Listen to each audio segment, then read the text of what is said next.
हम यूटेरस का सबसे इनर मोस्ट लेयर के बारे में पढ़ेंगे, यानी इंडोमेट्रियम के बारे में।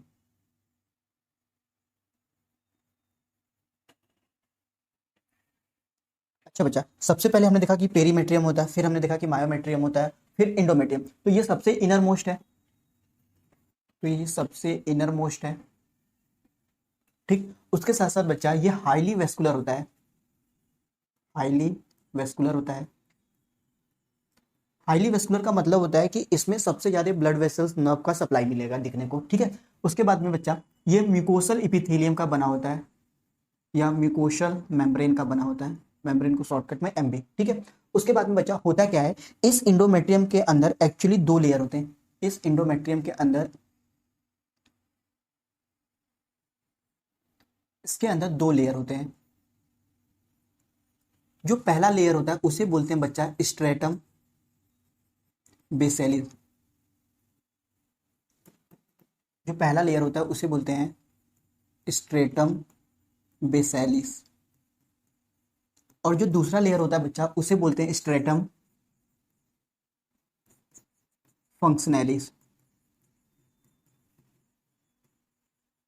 ठीक है, अब बच्चा होता क्या है, स्ट्रेटम बेसेलिस या स्ट्रेटम फंक्शनैलिस इन दो लेयर से मिलकर इंडोमेट्रियम बनता है। ठीक है, अब जो स्ट्रेटम बेसेलिस होता है इसके पास स्ट्रेट ब्लड वेसल्स होता है, तो हम लिख सकते हैं has, stratum basalis has straight blood vessel. जबकि जो स्ट्रेटम फंक्शनैलिस होता है इसके पास टॉर्टुअस ब्लड वेसल होता है, हैज टॉर्टुअस ब्लड वेसल। अब बच्चा होता क्या है कि जो स्ट्रेटम फंक्शनैलिस होता है इसके पास म्यूकस ट्यूब्यूलर ग्लैंड होता है, या इसी को केवल ट्यूब्यूलर ग्लैंड भी बोला जाता है। ठीक है, हम लिख सकते हैं कि they have mucus tubular gland, या इसी को केवल बच्चा ट्यूब्यूलर ग्लैंड भी बोला जाता है, ट्यूब्यूलर ग्लैंड। ठीक है, अब बच्चा ये जो म्यूकस ट्यूब्यूलर ग्लैंड या ट्यूब्यूलर ग्लैंड है, इन ग्लैंड को बना कौन रहा है?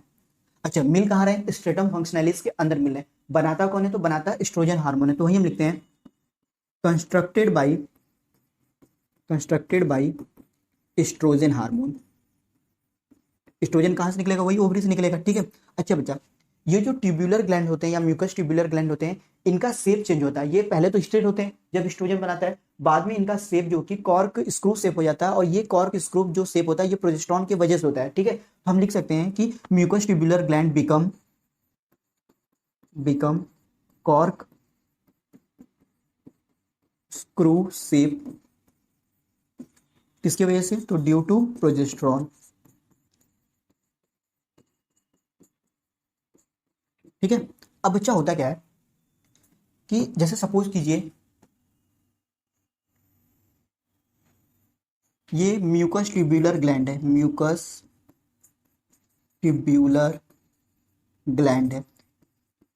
इस ग्लैंड को बनाता कौन है? तो एस्ट्रोजन हार्मोन से ये बनते हैं। कहाँ बन रहे हैं? तो स्ट्रेटम फंक्शनैलिस के अंदर बन रहे हैं। अब बच्चा ये जो ग्लैंड होता है इसका शेप चेंज हो जाता है। ठीक है, और शेप चेंज होकर ये कॉर्क स्क्रू शेप हो जाता है, यानी कुछ इस तरीके से इनका शेप हो जाता है।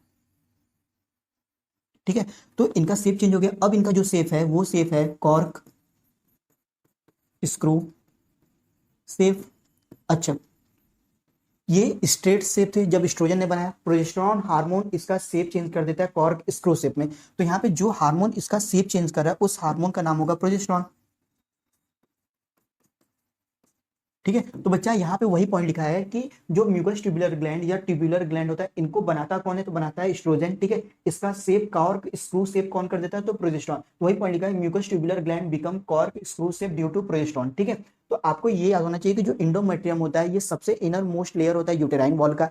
हाईली वेस्कुलर होता है। हाईली वेस्कुलर का सिंपल सा मतलब होता है कि इसमें ब्लड वेसल्स, नर्व का सप्लाई ज्यादा मिलेगा। ठीक है, उसके बाद में बता, जो इंडोमेट्रियम होता है ये एक्चुअली दो लेयर से मिलकर बना होता है, स्ट्रेटम बेसेलिस और स्ट्रेटम फंक्शनैलिस। जो बेसेलिस वाला होता है उसके पास में स्ट्रेट ब्लड वेसल होता है, जबकि जो फंक्शनैलिस वाला लेयर होता है उसके पास टॉर्टुअस ब्लड वेसल होता है। और इसी स्ट्रेटम फंक्शनैलिस की कुछ सेल्स होती हैं जो कुछ आगे चल के सिक्रेट करते हैं, जिनको यूटेराइन मिल्क बोला जाता है। तो ये जो ग्रुप ऑफ सेल्स होती हैं जो कुछ ना कुछ सिक्रेट कर रही हैं, इन्हीं बोला जाता है ट्यूब्यूलर ग्लैंड या म्यूकस ट्यूब्यूलर ग्लैंड।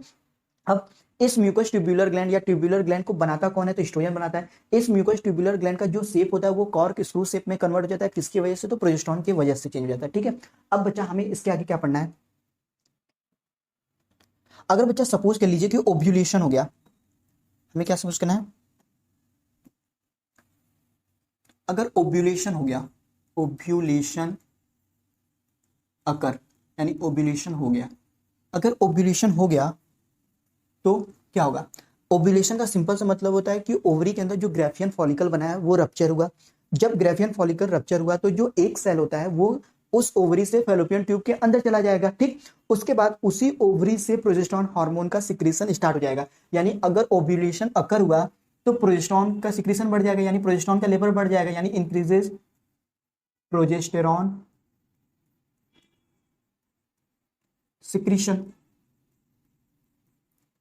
अच्छा, अब इस प्रोजेस्टेरॉन से क्या होगा, एक तो बच्चा प्रोजेस्टेरॉन क्या करेगा, एंडोमेट्रियम की जो थिकनिंग होती है उसे बढ़ा देता है। ठीक है, क्यों बढ़ा देता है, आइए समझते हैं इसका, पहले लिख लेते हैं पॉइंट। ठीक है, तो प्रोजेस्टेरॉन हार्मोन क्या करता है, इंक्रीजेस थिकनिंग ऑफ इंडोमेट्रियम। अच्छा, इंडोमेट्रियम में अब हम जानते हैं कि दो लेयर होता है, स्ट्रेटम बेसालिस और स्ट्रेटम फंक्शनैलिस। तो प्रोजेस्टेरॉन किसका थिकनिंग बढ़ाता है, तो बढ़ाता है किसका, स्ट्रेटम फंक्शनैलिस का।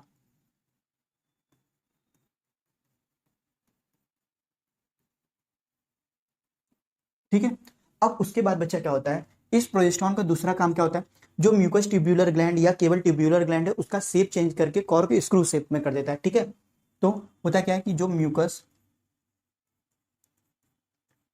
ट्यूब्यूलर ग्लैंड है बिकम कॉर्क स्क्रू शेप, किसने किया, इसी प्रोजेस्टेरॉन ने किया। ठीक है, अब बच्चा, अब ये मान लो ठीक है ओव्यूलेशन हुआ, ओव्यूलेशन का सिंपल सा मतलब हुआ कि ग्राफियन फॉलिकल रप्चर हुआ, वहां से एक निकल के फैलोपियन ट्यूब में चला गया, फिर उसी ओवरी के अंदर प्रोजेस्टेरॉन का सिक्रेशन बढ़ने लगा और इस इंडोमेट्रियम की थिकनिंग को प्रोजेस्टेरॉन बढ़ा देता है। ऐसा इसलिए करता है बच्चा ताकि अगर फर्टिलाइजेशन हुआ और फर्टिलाइजेशन के बाद जाइगोट बना, जाइगोट के बाद ब्लास्टोसिस्ट वाला स्टेज बना, तो वो जो प्रो इम्ब्रियो है या ब्लास्टोसिस्ट है उसका इम्प्लांटेशन हो सके यूटेरस के अंदर। हमें पता है यूटेरस के अंदर भी इसी इंडोमेट्रियम में ही इम्प्लांटेशन होता है, इसलिए प्रोजेस्टेरॉन हार्मोन जो कि उसकी थिकनिंग को बढ़ा देता है। ठीक है, अब बच्चा होता क्या है कि ये जो म्यूकस ट्यूबुलर ग्लैंड होती है, अगला हमारा पॉइंट है, ये जो म्यूकस ट्यूब्यूलर ग्लैंड होता है कहाँ मिल रहा है, इंडोमेट्रियम में। इंडोमेट्रियम में भी कहाँ दिखने को मिलेगा, स्ट्रेटम फंक्शनैलिस वाली लेयर में। तो ये जो म्यूकस ट्यूबुलर ग्लैंड्स होती हैं ये सिक्रीट करती हैं, secrete glycogen rich nutritive fluid. ठीक है, तो बच्चा ये जो म्यूकस ट्यूबुलर ग्लैंड है कहाँ मिल रहा है, स्ट्रेटम फंक्शनैलिस में मिला है। ये क्या सिक्रेट करते हैं, ये सिक्रेट करते हैं ग्लाइकोजन रिच न्यूट्रिटिव फ्लूइड, और इसी फ्लूइड को बोला जाता है, क्या बोला जाता है, इसी फ्लूइड को बोला जाता है यूटेराइन मिल्क। और ये यूटेराइन मिल्क क्या करता है, ये न्यूट्रिशन प्लांट करता है। किसे न्यूट्रिशन प्रोवाइड करेगा, जिस चीज का इम्प्लांटेशन हुआ होगा यानी कि ब्लास्टोसिस्ट का, उसे इनिशियली न्यूट्रिशन इसी यूटेराइन मिल्क से मिलेगा। तो ये क्या करेगा, provide nutrition to implanted embryo, लिख सकता हूं इम्प्लांटेड इम्ब्रियो। अब बच्चा एक बार फिर से हम एक स्ट्रक्चर बनाएंगे और सारी चीजों को समझने की कोशिश करेंगे। ठीक है,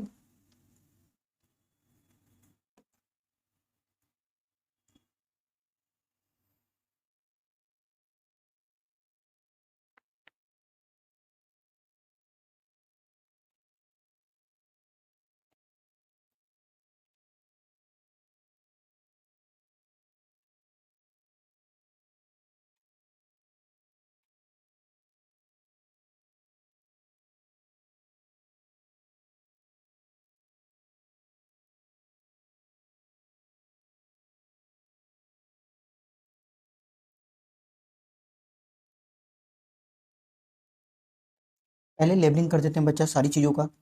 ये वाला पार्ट कहलाएगा ओवरी, ये फेलोपियन ट्यूब, फेलोपियन ट्यूब का सबसे पहला पार्ट इनफंडिबुलम। ठीक, ये वाला पार्ट बच्चा एम्प्यूला कहलाएगा, ये वाला पार्ट बच्चा स्टमस कहलाएगा, और ये वाला पार्ट बच्चा, जो पार्ट इस फैलोपियन ट्यूब का इस यूटेरस के अंदर ओपन हो रहा है उसी को बोलते हैं इंटरम्यूरल, या इसी को इंटरस्टेटियल पार्ट भी बोला जाता है। ठीक है, उसके बाद बच्चा ये वाला पार्ट यूटेरस कहलाएगा। अच्छा, यूटेरस के अंदर इस वाले पार्ट को बोला जाता है, इस वाले पार्ट को जो इस फैलोपियन ट्यूब के ओपनिंग के ऊपर है, इस वाले पार्ट को बोलते हैं फंडस। ये बॉडी वाला पार्ट होगा। ठीक है, ये वाला पार्ट कहलाएगा सर्विक्स, और सर्विक्स के नीचे ये वाला पार्ट बच्चा वेजाइना कहलाएगा। इसको अलग कलर से कर देते हैं, ये वाला पार्ट वेजाइना कहलाएगा। ठीक है, तो फैलोपियन ट्यूब के 4 पार्ट, 1 2 3 4, यूटेरस के 3 पार्ट, 1 2 3 पार्ट। ठीक है, और नीचे वेजाइना। ठीक है, और इधर भी ओवरी रहेगा। ठीक है, अब बच्चा होता है क्या है, आपको बताया कि इसी ओवरी के अंदर हम लिखते हुए चलते हैं, आपको बताया कि इसी ओवरी के अंदर जर्मिनल इपिथेलियम मिलेंगे, जर्मिनल इपिथेलियम मिलेंगे, और इस जर्मिनल इपिथेलियम के हर एक सेल को हमने बोला था oogonia। ठीक है, और इसी oogonia के अंदर क्या होता है, oogenesis होगा, यानी कि फीमेल एग का फॉर्मेशन होगा, यानी इसी oogonia के अंदर oogenesis होगा। oogenesis का सिंपल सा मतलब होता है कि फॉर्मेशन ऑफ एग, यही तो होगा, फॉर्मेशन ऑफ एग, यही तो मतलब होगा। अब बच्चा होता क्या है कि सपोज कर लीजिए कि यहाँ पे एग का फॉर्मेशन हो गया इस ओवरी के अंदर। ठीक है, ये एग बन गया, इस वाले स्ट्रक्चर को हम लिख सकते हैं कि एग बन गया। ठीक है, अब बच्चा हुआ क्या कि इस एग को कौन कैरी करेगा, सबसे पहली बात तो इस इनफंडिबुलम का जो फिंगर लाइक प्रोजेक्शन होता है, इसी फिंगर लाइक प्रोजेक्शन को हम फिम्बरी बोलते हैं। यही फिम्बरी इस एग को कैरी करेगा, किसके थ्रू कैरी करेगा, तो यहाँ पे जो होल होगा उसी होल को तो ऑस्टियम बोले थे, यानी ये वाला पार्ट हमारा कहलाएगा फिम्बरी। ठीक है, ये फिम्बरी इस एग को कैरी करेगा, किसके थ्रू कैरी करेगा, तो थ्रू ऑस्टियम के थ्रू, और कहां ले आ देगा, इस फैलोपियन ट्यूब कैविटी के अंदर। तो आप सपोज कर लीजिए कि मान लीजिए कि यहाँ पे ये एग आ गया, आप सपोज कर लीजिए कि ये यहाँ पे एग आ गया।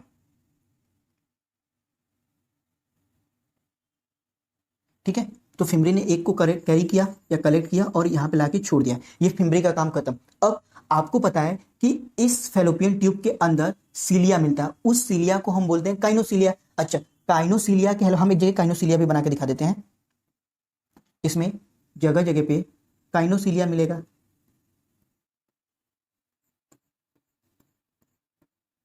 ठीक है, तो ये रहा काइनोसीलिया। इसी काइनोसीलिया के मदद से ये एक ऊपर की तरफ आएगा, सपोज कीजिए यहां आ गया, फिर सपोज कीजिए कि यहां आ गया। आपको पता है कि जो साइट ऑफ फर्टिलाइजेशन होता है या तो एम्प्यूला होगा या तो एम्प्यूलरी स्टमक जंक्शन, यानी कि एक्चुअली फर्टिलाइजेशन यहाँ होता है एम्प्यूला और स्टमक के बीच में।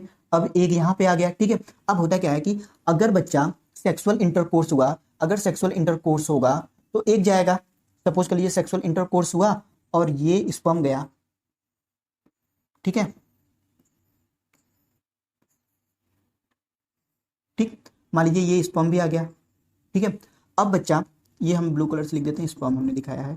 ठीक है, अब बच्चा इस एग और इस स्पर्म का फर्टिलाइजेशन होगा जिसकी वजह से जाइगोट बनेगा, यानी अब हम एक स्ट्रक्चर केवल जाइगोट बना के दिखा देते हैं। मान लीजिए सपोज के लिए इन दोनों का फ्यूजन हुआ और यहाँ पे ये जाइगोट बन गया। ठीक है, अब ये वाला स्ट्रक्चर कहलाएगा जाइगोट। ठीक है, तो बच्चा सबसे पहले क्या हुआ, इस फिम्बरी ने एग को कैरी किया, एग आ गया इस फैलोपियन ट्यूब के अंदर, काइनोसीलिया इस एग को आगे मूव करेगा। ठीक है, और कहाँ लाएगा, इस एम्पुलरी स्टमक जंक्शन पे। अगर यहाँ फर्टिलाइजेशन हुआ तो जाइगोट बन जाएगा। ठीक है, अब आपको पता है कि जैसे ही ओव्यूलेशन हुआ, यानी इस ओवरी के अंदर एग का फॉर्मेशन हुआ और वो एग इस ओवरी से कहाँ आ गया, इस फैलोपियन ट्यूब के अंदर आ गया। अब इसी ओवरी से कौन सा हार्मोन सिक्रेट होगा, तो इसी ओवरी से क्या होगा, सिक्रीशन ऑफ प्रोजेस्टेरॉन होगा। इसके साथ साथ और किस हार्मोन का सिक्रीशन होगा, तो एस्ट्रोजन का भी सिक्रीशन होगा। तो ये जो एस्ट्रोजन होगा, ये एस्ट्रोजन यहाँ पे जो कि यूटेराइन वॉल होगा, आपको पता है कि यूटेराइन वॉल में 3 लेयर होती हैं। अगर ये सबसे अंदर वाली इंडोमेट्रियम होगी तो ये बाहर वाली मायोमेट्रियम कहलाएगी, और इसके भी बाहर वाली जो लेयर होगी वो पेरीमेट्रियम कहलाएगी। सपोज कर लीजिए बच्चा, ये वाली लेयर जो कि पेरीमेट्रियम है, perimetrium.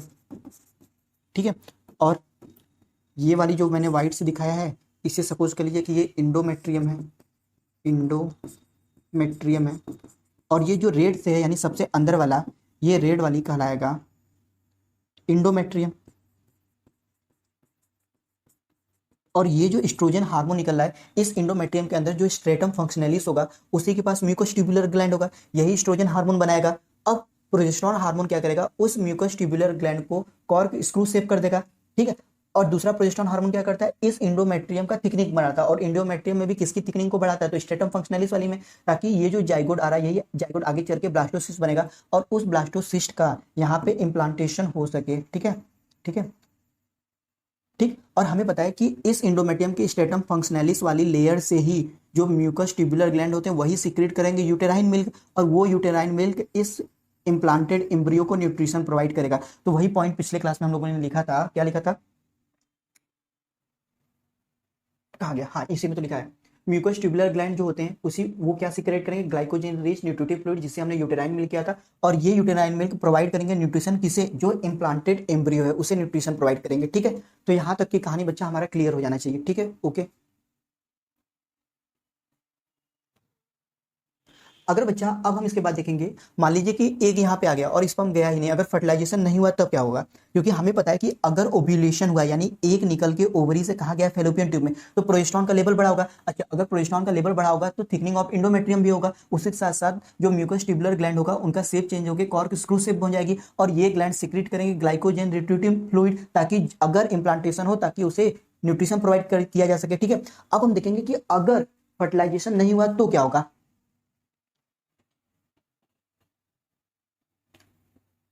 if no fertilization occur,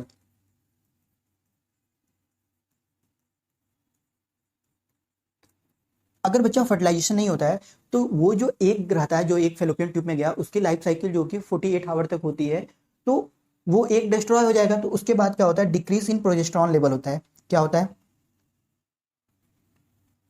decreases in progesterone level,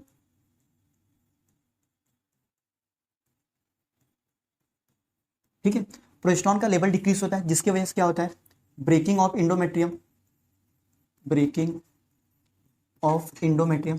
अच्छा, इंडोमेट्रियम में भी कौन सा लेयर ब्रेक होगा, तो स्ट्रेटम फंक्शनलिस, क्योंकि प्रोजेस्टेरोन किसकी थिकनिंग बढ़ा रहा था, स्ट्रेटम फंक्शनलिस का ही तो थिकनिंग बढ़ा रहा था। तो ब्रेकिंग ऑफ इंडोमेट्रियम, इंडोमेट्रियम में भी किसका, स्ट्रेटम, स्ट्रेटम फंक्शनलिस, ठीक है। अच्छा, इसके वजह से क्या होता है बच्चा, इसकी वजह से ही मेंसेस, या जिसे हम मेंस्ट्रुअल साइकिल बोलते हैं। अब ये साइकिल क्या होता है इसे हम डिटेल में स्टडी करेंगे, किस वजह से होता है वो जानना इंपॉर्टेंट है, ठीक है। तो इस वजह से होता है, ठीक है। इसके बाद में बच्चा, अगर हम देखेंगे, एक केस हमने देखा कि अगर फर्टिलाइजेशन नहीं हुआ तो क्या हुआ। अब हम एक केस देखेंगे कि अगर फर्टिलाइजेशन हो गया तब क्या होता है।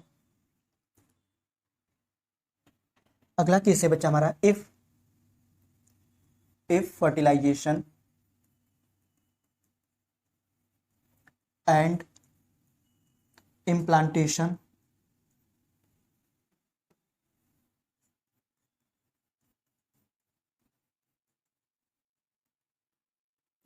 Of embryo occur. अगला केस ये बचा हमारा कि अगर फर्टिलाइजेशन हुआ, फर्टिलाइजेशन होने के बाद जाइगोट बना, उस जाइगोट में कई सारे डिवीजन हुए जिसकी वजह से ब्लास्टोसिस्ट बना, और उस ब्लास्टोसिस्ट का भी इम्प्लांटेशन होगा, वही यूटेरस के अंदर इम्प्लांटेशन हो गया, ठीक है। तो क्या होगा, यानी इस केस में जो प्रेगनेंसी होगी कंफर्म हो गया, यानी प्रेगनेंसी हो गया। अच्छा, प्रेगनेंसी को ही हम बोलते हैं जेस्टेशन पीरियड,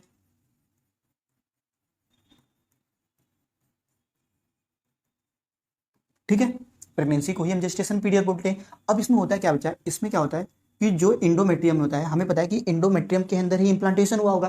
तो जो इंडोमेट्रियम होता है, इसी इंडोमेट्रियम को बोला जाता है, इंडोमेट्रियम को ही बोला जाता है डेसीडुआ, डेसीडुआ। डेसीडुआ कुछ अलग सा चीज नहीं है। अगर ब्लास्टोसिस्ट का इम्प्लांटेशन इंडोमेट्रियम के अंदर हो गया, यानी प्रेगनेंसी कंफर्म हो गया, ठीक है, जेस्टेशन पीरियड आ गया, तो हम उसी इंडोमेट्रियम को ही बोलते हैं डेसीडुआ, ठीक है। अब इस डेसीडुआ का काम क्या होता है बच्चा, ये डेसीडुआ, डेसीडुआ प्रोटेक्ट करता है एम्ब्रियो को, प्रोटेक्ट एम्ब्रियो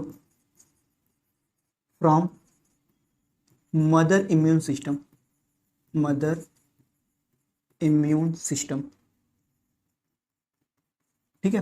तो डेसीडुआ क्या करता है, जो इम्प्लांटेड एम्ब्रियो होता है या जो प्रो एम्ब्रियो होता है उसे प्रोटेक्ट करेगा। किससे प्रोटेक्ट करेगा, तो मदर का जो इम्यून सिस्टम होता है उससे प्रोटेक्ट करेगा, ठीक है। उसके बाद में बच्चा, इस डेसीडुआ के एक्चुअली 3 लेयर होते हैं। डेसीडुआ हैज 3 लेयर, ठीक है। पहला जो लेयर होता है बच्चा उसे बोलते हैं डेसीडुआ पेराइटेलिस। अच्छा, इसका एम्ब्रियो के साथ कोई भी रोल नहीं होता है, तो हम लिख सकते हैं नो रोल विथ एम्ब्रियो। अभी हम स्ट्रक्चर बना के भी देख लेंगे चीज़ों को। नो रोल विथ एम्ब्रियो, ठीक है। उसके बाद में बच्चा जो दूसरा लेयर होता है उसे बोलते हैं डेसीडुआ प्लेसेंटेलिस। नाम से ही पता चला है कि इसका कुछ ना कुछ रोल होगा किसमें, प्लेसेंटा फॉर्मेशन में, इसीलिए इसका नाम है डेसीडुआ प्लेसेंटेलिस, ठीक है। तो ये कंट्रीब्यूट करता है, कंट्रीब्यूट इन प्लेसेंटा फॉर्मेशन। क्या कंट्रीब्यूट करता है, कैसे, वो हम आगे देखेंगे। प्लेसेंटा फॉर्मेशन, ठीक है। उसके बाद बच्चा जो लास्ट लेयर होती है वो होता है डेसीडुआ कैप्सुलैरिस। बच्चा जो डेसीडुआ कैप्सुलैरिस होता है ये क्या करता है, surround embryo from all side till 26 week of pregnancy. तो बच्चा जो डेसीडुआ कैप्सुलैरिस होता है ये एम्ब्रियो को चौतरफा सराउंड करता है। अच्छा, कब तक सराउंड करता है, तो 26 वीक ऑफ प्रेगनेंसी में। अब इस चीज को हम स्ट्रक्चर बना के देखते हैं। जैसे बच्चा सबसे बाहर की तरफ होगा, सपोज के लिए ये पेरीमेट्रियम सबसे बाहर की तरफ,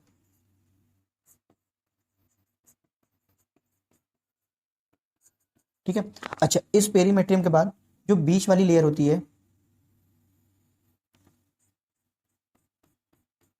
इसे बोलेंगे मायोमेट्रियम,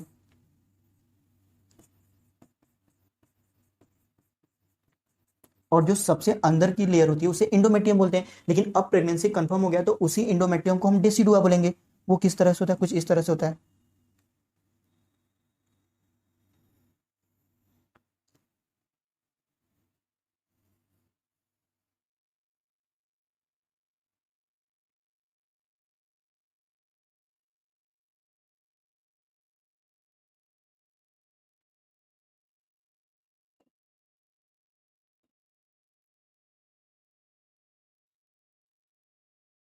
अब बच्चा सपोज कर लीजिए कि ये एम्ब्रियो है जिसका इम्प्लांटेशन हुआ किसके अंदर, इस पूरे इंडोमेट्रियम के अंदर। यानी ये वाली लेयर जो एक्चुअली हमने बनाया है ये है तो इंडोमेट्रियम ही। हालांकि अब इस इंडोमेट्रियम को ही हम बोल रहे हैं क्या, डेसीडुआ। यानी इसी इंडोमेट्रियम को हम बोल रहे हैं डेसीडुआ।